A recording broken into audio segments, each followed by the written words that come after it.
Hello there my RPG lovers and welcome to another video.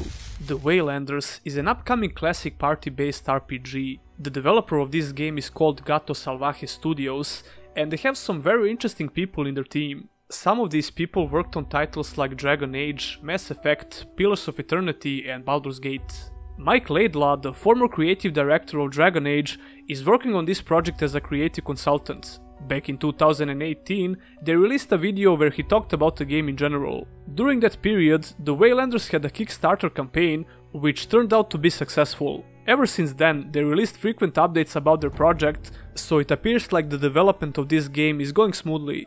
The Waylanders will come out on Steam in early access this summer, and people who pledged for alpha and beta versions will receive the game soon. We'll talk about everything we know so far about the Waylanders and what kind of experience this RPG has to offer. There must be another way.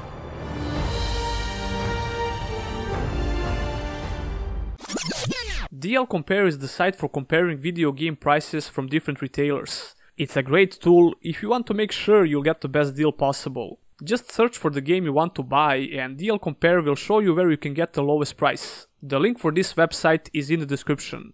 Celtic mythology is definitely an unexplored theme in role-playing games or just games in general. This is one of the reasons why the setting and the story in Waylanders has a lot of potential, apart from the fact that some really well-known writers are working on this game like Chris Avallone, Emily Grace Buck and Mike Laidlaw. Besides Celtic mythology, the Waylanders will feature a medieval setting as well. This is actually one of the major features in the game. You get to explore two different timelines that have intertwined problems. Since Celtic and medieval eras are quite different, the map of the game should drastically change, as we can see from these two pictures. The way you're able to travel between Celtic and medieval eras will obviously be explained through the course of the story, but here's what we know about this so far. Your character is basically detached from the cycle of life and death, which means that you can manipulate with time. This comes with a cost of losing the ability to be reborn after you die. Speaking of your character, it seems like the Waylanders will have more than enough customization options. You can choose between 6 basic and 30 advanced classes and 5 playable races that are based on Celtic mythology and different origins. Your decisions throughout the game will affect both timelines and there are multiple endings that you can experience. The dialogue system is supposed to be rich, so we should have a lot of options while interacting with our companions and important NPCs in the world. Speaking about the dialogue, Gato Studio released a video with voice actors and to be honest, I didn't expect to hear this level of voice acting in the game. I don't know if all dialogue lines will be voice acted, but after seeing this video, I really hope that's the case. My eldest, Aramon, is next in line to the throne after Lugade. I began training to be a priestess to Osiris, the god of the underworld. Or someone has to keep you two from killing each other. Since this is a party-based RPG, you'll be able to have up to 5 people in your party. But what makes this party system really interesting is the time travel mechanic that we mentioned.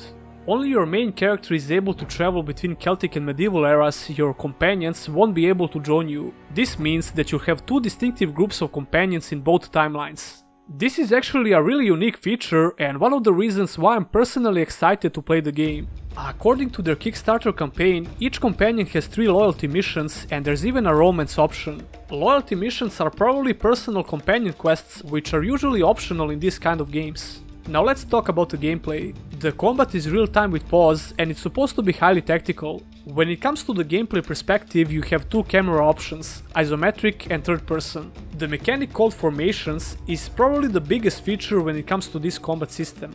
This feature allows you to use your party as a team, as you can see from these examples. Each class will have different formations to build and as you play, you will unlock powerful formation abilities. All of your companions will have skills and abilities that are connected to their class, so it will be really interesting to see all the available combinations. They also mentioned that there is over 800 skills in the game, which is truly insane if true. And since we have 2 different parties, I imagine we'll get to try a lot of different combinations in combat. One more thing that kinda surprised me actually is the full controller support. These kind of games are usually only playable with mouse and keyboard, but if you prefer using a controller, you have the option to do so. When it comes to the graphics, this game is obviously going for a heavily stylized look. From all that I could see, the art style seems to be pretty solid, but the lighting in some of these shots is amazing. I can certainly imagine that this kind of lighting, combined with interesting locations from two different time periods, can create a rich atmosphere. The amount of content in the game should be enough for more than 40 hours of game time. And that would be all for this video. And what do you think about the Waylanders? Leave a comment down below. Don't forget to subscribe for more content and click on the bell icon so you don't miss any future uploads. Special thanks to my Patreons, and if you as well want to become one of them, all the links are in the description. Patreon is definitely the best place to directly support my work, and every contribution is highly appreciated. And I'll see you in the next one.